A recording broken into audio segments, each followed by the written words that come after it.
What's up, YouTube? This is Ben Parker. 大家好, minasan konnichiwa, that's hello, in both Chinese and Japanese. And it's actually Chinese New Year today. Actually, it's now Saturday, the 13th, where I'm at here in California. So Friday was the Lunar New Year. So it's on my 中文朋友, 牛年好, Happy Year of the Ox. And as you can see, I'm also repping my 差不多 t-shirt, which means I'm kind of like half-assing it through life in Chinese. That's what that means. 差不多 means like pretty much, whatever. So shout out to Lawa86, where I got this shirt. Check out that channel if you're interested in Chinese culture. Yeah, but funny enough, this video is not on Chinese or Japanese learning journey, although once again, as a reminder, 牛年好, Happy Year of the Ox. 牛 means ox in Mandarin, 年 means year, and 好 means good. So Happy Year of the Ox. There's your little Chinese for the day there. 牛年好, Happy Year of the Ox. So, but today's video is actually going to be on March Madness NCAA tournament. So let's get into it. So look, the NCAA tournament is about a month away. It's mid-February right now. And the NCAA tournament is a month away.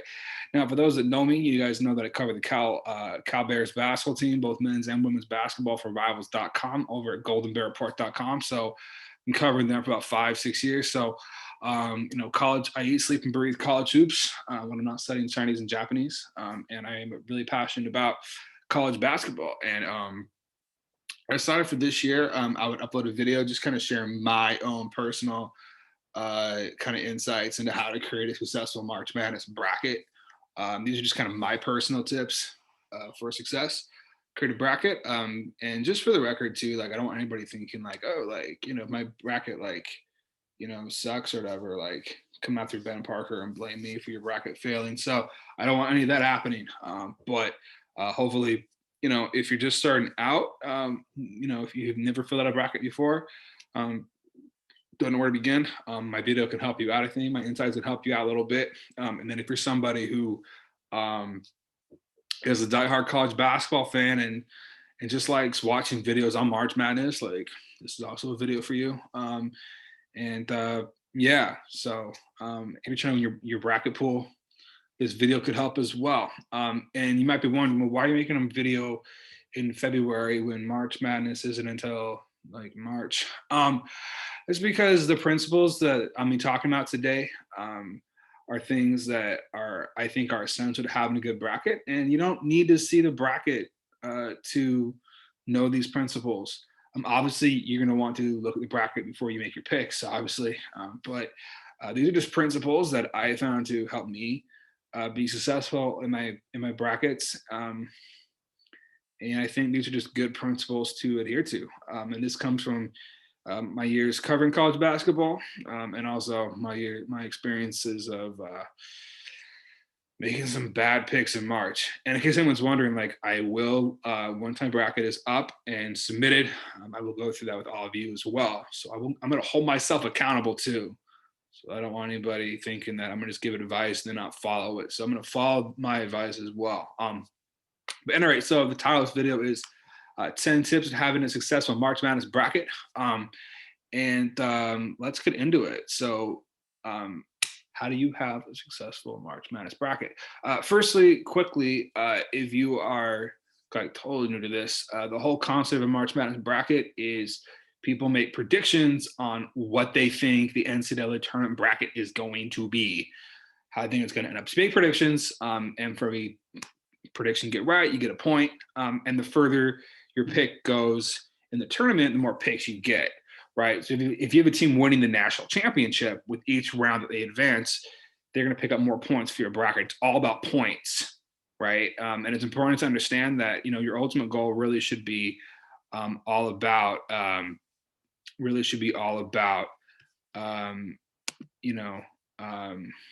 winning your bracket pool and percentile. What is your percentile related to other people? Right. So a lot of this is a function of, one of the things that's important to understand is it's not about necessarily having the perfect bracket. It's just making sure your bracket is better than other people's. right? So in a crazy March Madness, there's tons of upsets. Like your bracket percentage might kind of suck, but you might still do better than other people. So I'm not about trying to get you to have a perfect bracket. I'm about trying to get you to have a bracket that is more that has the highest chance of success relative to other people.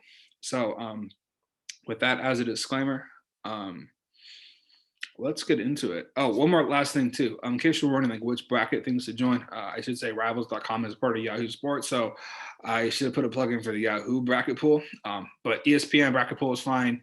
CBS, I mean, whatever. So whatever bracket, whatever floats your boat, do that. I honestly like ESPN's bracket pool the best. I just think it's most easy to navigate, but Yahoo does a great job too. And really any other kind of bracket thing that you've come across, good to roll with. So some people ask about that. So ESPN, Yahoo, they're all good. I personally prefer ESPN, but since Rivals.com is part of the Yahoo Sports Network, I should kind of like, give a plug in for the Yahoo bracket as well. They're both good. So yeah, on that.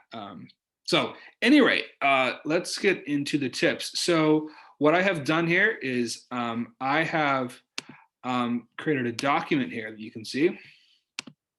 There it is. 10 tips to having a successful March Madness bracket. There we go. And that is the official March Madness logo. So those are the tips. And I'm going to go through each and every one of these. And hopefully you will find these tips to be helpful. All right. So number one, don't shoot for perfection. Shoot for high probability. This is really key. And this is something I kind of touched on earlier at the beginning of the video. Like, I don't want anybody out there thinking, I'm going to create the perfect bracket. You're not.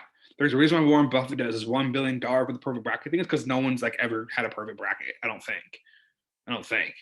I mean, if someone has, like, comment below. But if someone has, it's not going to be you, likely. So, don't worry about like getting the perfect bracket. But what you do want to do is you want to shoot for high probability. Okay, so you want to make sure that when your bracket is completed and it's submitted, that it's a bracket that has as high of a probability, if not a higher probability, of being successful than other people's, right? And that should be your goal, right? High probability bracket. As long as your bracket has a high probability of being successful, then you can go to sleep at night the day of the NCAA tournament and feel like you did as good a job as anyone else's. So that's really what I'm here to do. And it's important to keep that in mind. So don't be worrying about like, oh my gosh, like, I got every single pick right. I'm trying to create don't go in trying to create a perfect bracket. Know that you're going to get stuff wrong. You're going to get some predictions wrong. It's going to happen. But the key is when the tournament is over, did your bracket do better than everybody else's? That's the aim. That's the goal of creating a good March Madness bracket. So if your bracket is 52% accurate, but you won your pool, you had a good bracket. And if your bracket was 65% accurate and you finished 10th, didn't have a good bracket. So hopefully you kind of understand that. It's not about accuracy, it's about how you do relative to other people, right? It's kind of like brackets are kind of graded on a curve, so to speak. Okay, so that's first to understand. That's tip number one. Do not shoot for perfection, shoot for high probability. Okay, number two, when in doubt, pick the higher seed. And then 8 versus 9 is always a toss-up. So look, as you kind of go through your brackets, you're going to come through, even if you do a lot of homework and you research certain teams and you look at it, there's going to come times where you're going to be in doubt, right? And we're not just talking first round matches, but we're talking later on down the line, right? So if you really like do not know who to pick between two schools, if you're down like a 2 seed and a 3 seed or something like that in a matchup, you just really don't know who to pick, pick the higher seed, right? Like just pick the higher seed. If you really like do not know who to pick between the two schools, just pick the higher seed. There's a reason these seeds are seeded higher than there's a reason that these seeds are seeded what they are. Okay, it's important to understand that. It's important to understand that the NCAA Tourney Committee, for the vast majority of it, the way they see these teams is fair, and there's a reason a team is seeded 2 over 3. Okay. So, you might think, oh, it's just a number, who cares? But when in doubt, pick the higher seed to advance. And then, 8 versus 9, just like literally when you're filling your brackets out with 8 versus 9, unless you like look at it and have a real inkling of what team to pick, like if you're not really sure, just you can do 8, 9, doesn't matter. Those are toss ups. So those are always hard to predict, but just a lot of people can get those wrong. Those are always close, exciting games. So don't stress about the 8, 9 matchups too much. Okay. So that's number 2. When in doubt, pick the higher seed. As an appendage of that, 8 versus 9 is always toss up. Got that? Okay, cool. Now number 3. This is important. This is actually really, really important. This is like, listen, all the tips I'm going to share with you guys are important, but I think this one's like really important. Don't have a team seated lower than 4th in your final 4 unless you are really confident in that team. So like 10 years ago, when I was a student at Foothill College, shout out to Foothill College, go Owls, baby. I picked St. John's to reach the Final Four, and they're like a 6 seed that year, and it was just like a really like dumb like decision, and like I was like obsessed with this concept of like, oh, like Steve Lavin's gonna coast down to the Final Four, and like they got really good guard play, and they're a veteran team, and they're a 6 seed, and St. John's is kind of a cool name, and like they're kind of a cool program, and I was kind of drinking the Kool-Aid, and people were like, oh, like, Dick Vitale's like, don't sleep on St. John's, baby, the Johnnies, baby. And like, I went out on St. John's, and I'm like, and I felt kind of proud too, like telling people like at church basketball and stuff. I'm like, yeah, like I got St. John's. Like, oh wow, like you're smart. And it's like, yeah, like if they had gone to the Final Four, I'd have been smart, but they didn't. I don't know how they did that year. Like won one game or lost in the first round, and then my whole bracket was like shot. And then here's the other thing too, is I didn't pick them to win the whole freaking thing, so it was just bad. My bracket was like terrible. So I learned from that experience to like not have a team seated lower than 4th in my Final Four unless I'm really confident in that team. So if you look it up, the vast majority of teams that reach the Final Four are seeded 1, 2, 3, or 4. Okay. And most of them are 1s, and the next are 2s and 3s, then 4s. Okay. So once again, these seeds are, do matter. Yeah. So, if your Final Four is composed of teams seeded 4, 3, 2, or 1, any kind of combination of that, chances are you got a pretty solid sound bracket. It does not mean you're going to win your pool, but you got a sound bracket. If you've got a 5 seed in there or a 6 seed in there, or lower, and listen, then you're really rolling, then you're really kind of playing with fire. If you got a 5 seed or a 6 seed in the Final Four, and then obviously the lower you go, the more of a gamble it is, right? So if you've, a 5 seed, it's better to have a 5 seed in your Final Four than a 6. Better to have a 6 than a 7, and better have an 8 than it. And then once you kind of get to like, I think like 7 and higher, then it's like doesn't really matter at that point. But chances are the Final Four is going to be composed of seeds 1 through 4 in the regions. So once again, I'm not telling you to not pick a 5 seed or a 6 seed to reach the Final Four like I did with St. John's. It was a 6 seed that year. But if you're going to do that, like really be confident in that team. Like if you really like look at them, and or like for example, if you really spot a matchup that you like, and okay, I think this team's gonna upset this team, and then just kind of by a confluence of events, like if you just happen to have a 5 in the Final Four, like that's fine. Like I'm not saying don't do that, but understand that if you have a team seated 5th, 6th, 7th, 8th, 9th in the Final Four, you're playing with fire there. And certainly I would not have a team seated 5th or lower win a championship, and even 4 seeds, to be honest, are a little, but 1 through 4, that's kind of the range. There's a real drop off once you go from 5 and on. 1 through 4 are kind of, there's a big separation between the 1s and the 4 seeds, and the seeds 5 and lower, historically speaking. So keep that in mind. Okay. Just don't have a team seated lower than 4th in your Final Four unless you are really confident in that team. I think I've hammered that point home, but just want to make sure that's clear. Okay, number 4, the 4th tip I have. Let's see here. Don't pick 16 or 15 seeds to advance unless you really want to walk on the wild side. i.e. don't do it. Look, I know we, saw UMBC knock off Virginia, like what was it, a couple years ago, and Tony Bennett and the Virginia Cavaliers were crying and depressed, and everybody's like, oh my gosh, like UMBC like knocked off Virginia. It was an amazing thing because the 16th never beaten a one before in the men's tournament before. It was crazy, pandemonium, madness. And I think there was a year when Winthrop, number 15, Winthrop upset number 2 Duke. So I mean, it could happen. A 16 could be the one this year. A 15 could knock off a 2. About a 16-1, 15-2 to me doesn't much of a difference. So look, unless you like want to walk on the wild side, and have your bracket blown up early, just do not pick a 16 seed or a 15 seed to advance. Just don't do it. Don't touch it. Pablo Torre of Around the Horn, if you're watching this video, which you're probably not, but if you are, like, please don't pick a 16 seed. Just don't do it. It's stupid. It's not going to happen. Okay. And I think when you did pick one, the year that UMBC won, you didn't even pick UMBC. So please, Pablo Torre, like, don't. Okay. Pick a 16 seed. So yeah, 16 seeds, 15 seeds, don't pick them to advance unless you just want to walk on the wild side and have your bracket be destroyed. So don't do it. Okay. Number 5, strength of schedule matters. Okay. This is important. So, when looking at a team and who to pick and everything, ESPN, Yahoo, they'll usually kind of give you they'll kind of give you like a cheat sheet, kind of a key to look at, of things to look at. And one of the things that they'll give you is the strength of schedule of the team. And they'll give you the record versus top 25. They'll give you their BPI or their RPI, their net, or all three of them.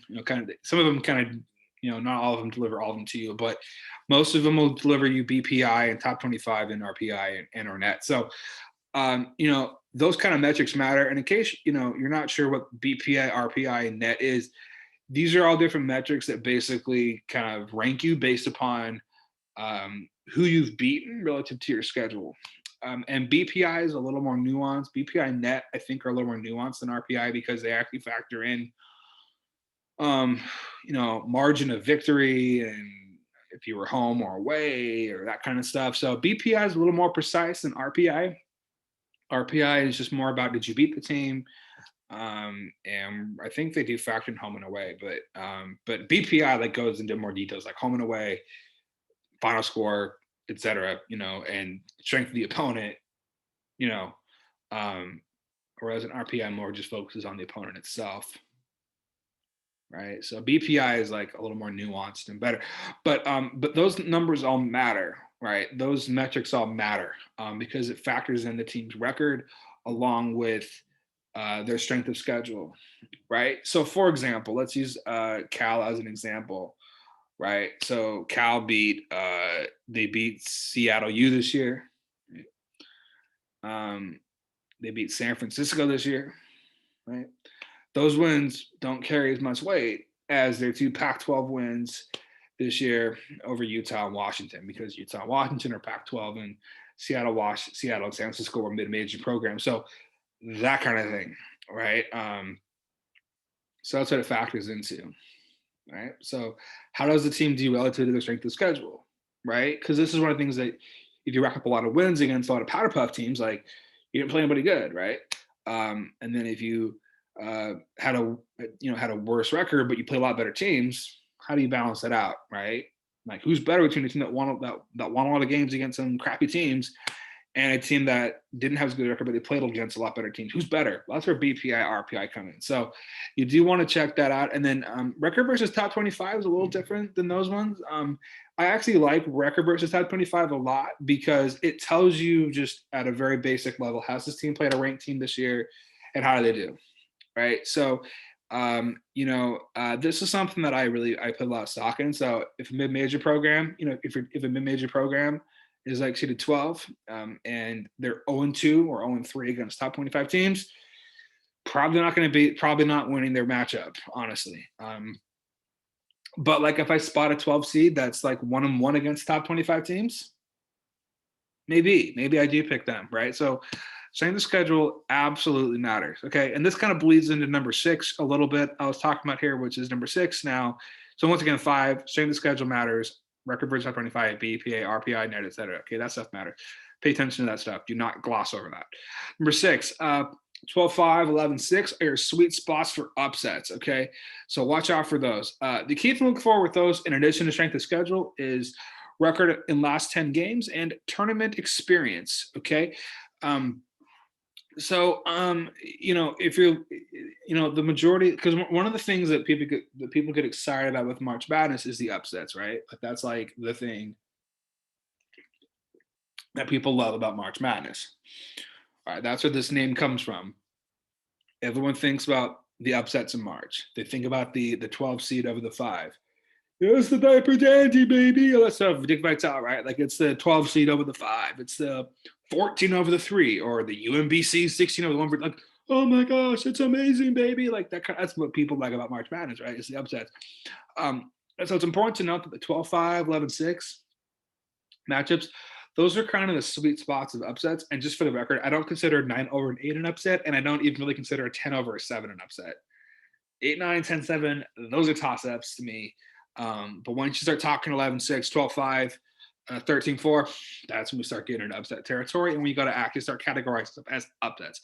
A 12 over a 5 is absolutely an upset. 11 over a 6 is absolutely an upset, etc. Okay, so 11-6, 12-5, 13-4, 14-3, those are 15-2, 16-1, those are all upsets.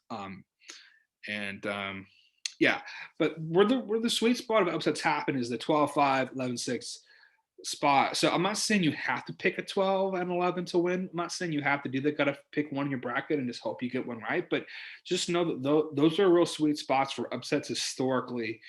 And definitely you do not want to just automatically pencil in every 5 and 6 automatically. You want to look at the matchups, see which ones you think might be an upset. If there's one that you think has a good shot of being one, roll a dice on it. It's not bad. Those, you got to live on the edge a little bit with your bracket. You can't just go straight chalk. And that's not exactly like a tip. Maybe that's another tip I could have added. Make it number 11. But don't go for straight chalk either. You're going to have some upsets. But once again, kind of going back to tip number 1, shooting for high probability, where you're most likely to find upsets is that 12-5, 11-6 range. Okay, so watch for those. Okay, so number 7, now we're scrolling down here. Remember that upsets are upsets, okay? And the reason I'm saying this is, like I said, once again, what everyone remembers about March Madness is the upsets, the pandemonium. Everyone remembers George Mason. They were seeded, 13th, whatever, went all the way to the Final Four. Like people remember the upsets. And I felt prey to that when I picked the Johnny Streets to Final Four, right? Like people fall in love with the concept of a Cinderella story in March and a low seed, finding some miracle way to get to the Final Four. And like, that's what we love about March, right? It's the small school. It's the, Loyola Chicago going all the way kind of stuff. So, that's what we love about March, right? That's what makes college basketball better than college football, in my view, is college basketball allows for the little guy to beat the big guy. It allows for David to slay Goliath, right? That's what we love. But it's important to remember that upsets are still upsets, right? These teams are seeded for a reason. A 2 seed is better than a 15 seed. A 1 seed is better than a 16 seed. 3 seed is better than a 14 seed. A 4 seed is better than 13, even going further down the line, right? Like a 4 is better than a 5. A 1 is better than a 3. A 2 is better than a 4, etc. So it's important to remember that upsets are upsets. Just that. So, kind of goes back to my, earlier key, when in doubt, pick the higher seed. Don't get too upset happy with your bracket. You're going to want to pick some. And by the way, it's also fun to try to pick some upsets too. Right? So you want to pick some upsets. It's fun to do that, but just remember that upsets are upsets for a reason. Okay? Upsets are upsets. Chances are the team that's seated higher is going to win. That's just the probability of that, and you need to understand that. And so if you got a bracket with a lot of upsets, if you've got like 2 12s knocking off 5 and 2 11s knocking off a 6 and a 14 knocking off a 3, and you've got like you've got like, I don't know, a 7 seed in the Final Four, some crazy thing like that, like, I mean, you can go for that and have fun with that, but like chances are your bracket's gonna fail. Okay. So remember to understand that upsets are upsets, play the percentages, be smart, that is if you want to win your pool. Now, if you just want to create a bracket and just do whatever, then you should be watching this video. But if you're trying to actually win, be careful to not have too many upsets. Okay. And in case so what if my bracket, like, what if like there are a lot of upsets, Ben? Well, guess what? Like, there's a lot of upsets. A lot of people probably didn't pick those. And then at that point, you just got to hope your Final Four is intact, because that's kind of like the most important thing. As long as your Final Four is intact, your bracket's good. Okay. Okay. So just so don't get too trigger happy with upsets. Identify some you think are likely, pick those. Look at some of the keys I'm talking about: record versus top 25. Strength. How did the team do in the last 10 games? That's really important. I guess I should touch on those two things more. Kind of glossed over that. But you do want to look at how has the team done in the last 10 games, right? That's obviously really important. If a team comes in having won 8 of the last 10 games, it's a 12 seed. That's a chance for a 12 seed to upset a 5, particularly if like the 5 has won like 5 of the last 10, and the 12 has won 8 of the last 10 games. Like, that's a 12 that could beat a 5. So record versus last 10 games is important. And obviously tournament experience. You can do little research on some teams, like which teams have been there before. That matters, right? So like Murray State, for example, is a program that has tournament experience. Murray State gets back to the tournament, like, not a bad team to pick. So just understand that tournament experience matters as well. So that's another thing to look at. So I just wanted to quickly touch on those things. Okay, upsets got that. Okay. 8, coaching matters. Yeah. So look, in the NCAA tournament, coaching matters a ton. Okay. And if a team has a coach that has been there before, that has done it, that matters. That's why I always think Michigan State is a threat with Tom Izzo. He's a phenomenal coach, right? Any team that's coached by any Michigan State team coached by Tom Izzo could go the distance. I don't care what the seed is. Michigan State's one of those programs I just know if they get in the tournament, they're a threat and they're dangerous, right? So definitely look up the top coaches and see which teams have the best coaches and which programs historically done the best. That kind of stuff matters, right? March is all about experience, and if the program has a coach that's been there and battle tested, that matters a lot. Tony Bennett at Virginia, right? Another guy. So there's a bunch of guys that are that way, that are institutions. Mike Krzyzewski, Coach K at Duke, guys like that, guys that have been through the fire, that matters. And obviously it is the players that go out and decide the game, but it is the coach that calms them down, that gets them to, focus in. So coaching matters in March. Okay. Number 9 is look out for injuries. So this is really, really important. Look out for injuries. So, and this one requires a little more homework on your part, honestly, because I don't know. Sometimes in ESPN and Yahoo, they'll provide a little breakdown of the team and say, oh, that their star guard is out. But if some team like sneaks into the tournament and like you find out that I'll give you an example from Cal. So last time Cal was in the NCAA tournament, they were a 4 seed. And they lost to Hawaii in the first round. And one of the reasons why they lost to Hawaii was because Tyrone Wallace, their star senior guard, went out with a broken hand. And then Jabari Bird, their junior guard, he went out with back spasms. Okay. And then it was left to Jaylen Brown and Ivan Rabb to carry the team because those 2 guys were out. Cal lost to Hawaii. So that matters, right? So if you know that a team has some injuries, if an injury bug has hit a team, that matters. And it goes both ways, right? So obviously, if a team is seeded higher than a team, if a team like a 5 seed face a 12 seed, and the 5 seed has injury problems, that may be a good enough reason to pick the 12 seed up to if they're healthier. So definitely, it's going to take a little more. It's going to take a little more effort on your part, but look out for the injuries. Okay, and then just do that. Do some research onto that. Look at some teams, see if anybody's hurt. You can check the RotoWire and just see if a team has any key injuries. And if they do, that's a reason to be skeptical of that team. Okay.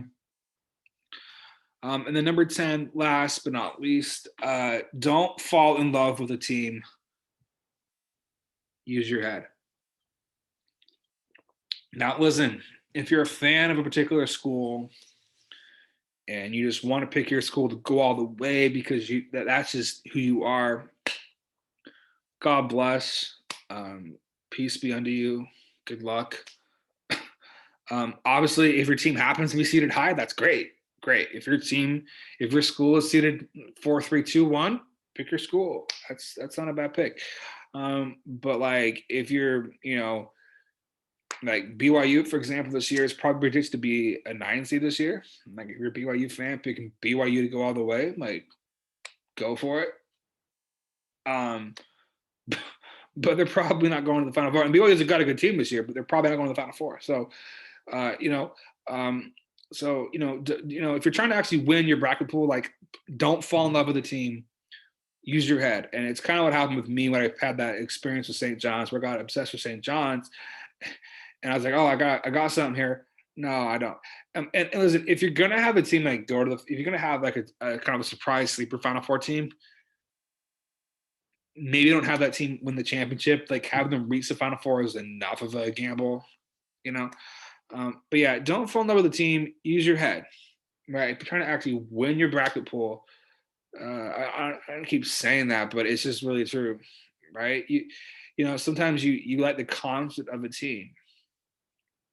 You just like them.